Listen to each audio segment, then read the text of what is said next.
नमस्कार मित्रों। पिछली वीडियो में हमने संस्कृत व्याकरण से के अंतर्गत जो है वह कुछ सूक्ष्म अध्ययन किया था।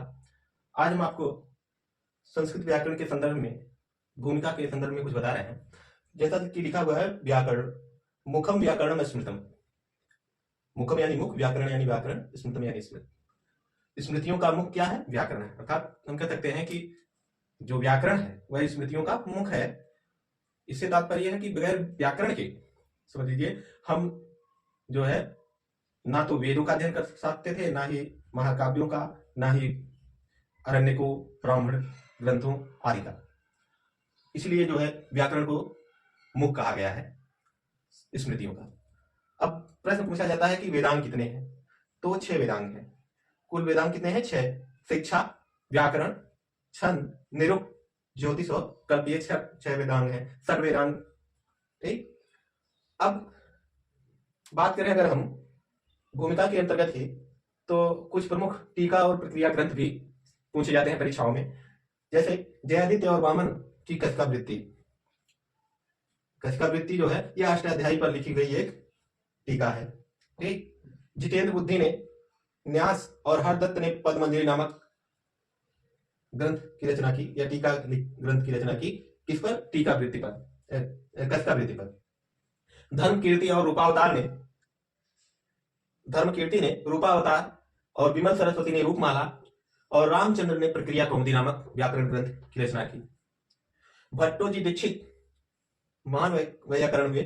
उन्होंने पाणिनि की अष्टाध्यायी को जो है पढ़कर उस पर उसका संक्षेपीकरण करके सिद्धांत कौमुदी नामक ग्रंथ की रचना की, और इसी पर ही उन्होंने, भट्टोजी दीक्षित के द्वारा ही, प्रौढ़ मनोरमा नामक टीका लिखी गई।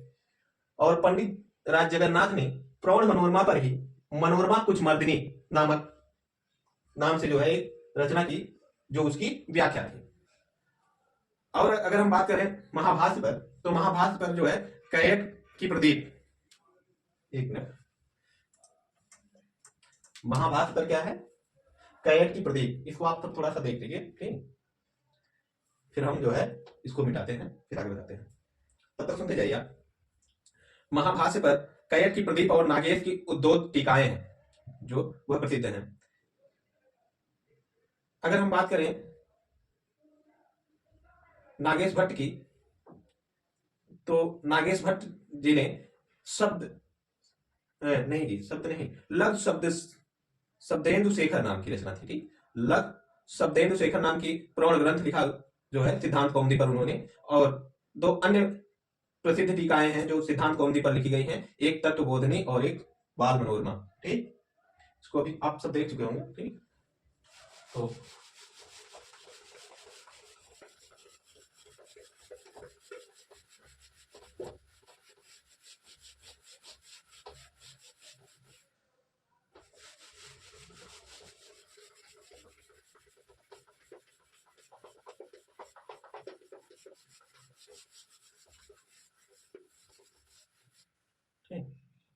माफ कीजिएगा, हम दाहिने हाथ का उपयोग कर रहे हैं, तो वैसे बाएं हाथ का ही उपयोग किया जाता है मर्जनी में। देखिए, नागेश भट्ट जी ने क्या किया? पहले बात तो हम चर्चा किस पर कर रहे थे? सिद्धांत कौमुदी पर। ठीक। अब अगर सिद्धांत कौमुदी की बात की जाए, सिद्धांत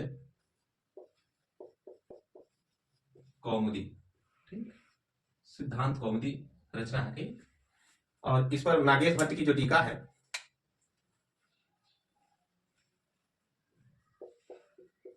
नागेश भट्ट ने टीका लिखी इसी पर, लघु शब्देन शेखर, लघु शब्देन शेखर। सिद्धांत कौमुदी पर नागेश भट्ट के द्वारा जो टीका लिखी गई वह क्या थी? लघु शब्देंदु शेखर, ये टीका है। ठीक। और 2 प्रमुख और हैं सिद्धांत कौमुदी पर ही लिखी गई टीकाएं। एक जो है वह तत्वबोधिनी और दूसरी बाल मनोरमा। एक पहली क्या है? तत्वबोधिनी। ठीक, एक ही में रहेगा। तत्व बोधनी टीका और दूसरी क्या है, बाल मनोरमा। ठीक, पूछी जाती है ये कि बाल मनोरमा किस पर लिखी गई टीका है, तो सिद्धांत कौमुदी पर लिखी गई जो है टीकाएं हैं ये, तत्वबोधनी, बाल मनोरमा और लक्ष्य शब्दन शेखर। ठीक, आचार्य वरदराज जी ने इसी सिद्धांत कौमुदी को और संक्षेप करते हुए उन्होंने लघु सिद्धांत कौमुदी नामक ग्रंथ की रचना की, जिसे हम जो है सहज भाषा में समझते हैं और उसी का अध्ययन हम सब करते हैं। उसी के अनुरूप जो है हम लोग संस्कृत व्याकरण का अध्ययन वर्तमान समय में कर रहे हैं। अब अगर बात की जाए संस्कृत व्याकरण के दार्शनिक ग्रंथों की, तो दार्शनिक ग्रंथों में भर्तृहरि का वाक्य पदीयम महत्वपूर्ण आता है, स्थान रखता है। भर्तृहरि का क्या है, भर्तृहरि का वाक्य पदीयम,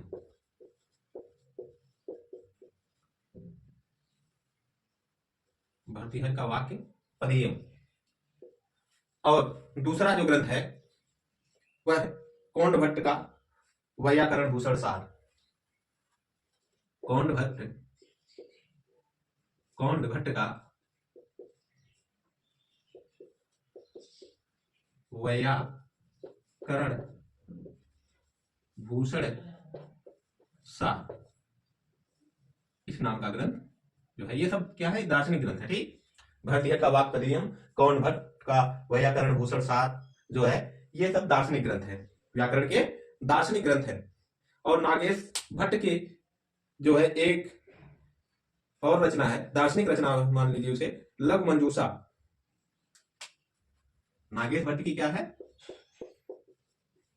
नागेश भट्ट की लघु मंजूषा। लघु मंजूषा जो है क्या है, और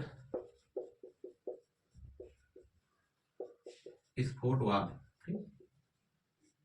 ये जो ग्रंथ हैं ये सब क्या हैं, आपके दार्शनिक ग्रंथ हैं।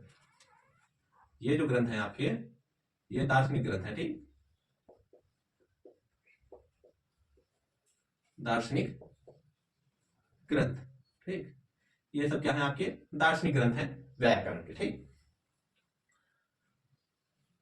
अब प्रश्न पूछा जाता है कि कभी कभी आपको कि निरुक्त क्या, ठीक,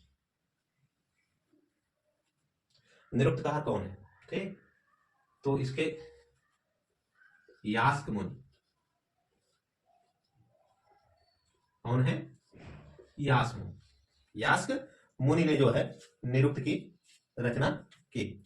अच्छा, देखिए यास्क मुनि के द्वारा जो है इसे 4 भागों में विभक्त किया गया। निरुक्तकार भी इसलिए कहा जाता है यास्क मुनि को। नाम, आख्यात, उपसर्ग और निपात। क्या है, नाम, आख्यात, उपसर्ग और निपात। 4 भाग में नाम,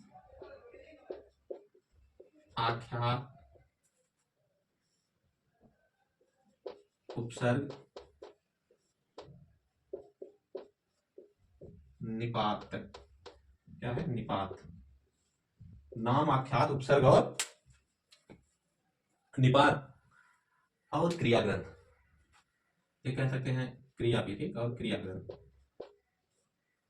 की चर्चा जो है सर्वप्रथम इन्होंने की, यास्क मुनि ने।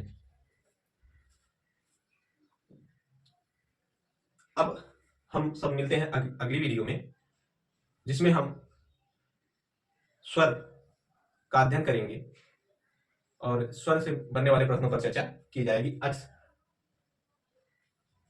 जिसे हम स्वर भी कहते हैं, उस पर चर्चा होगी।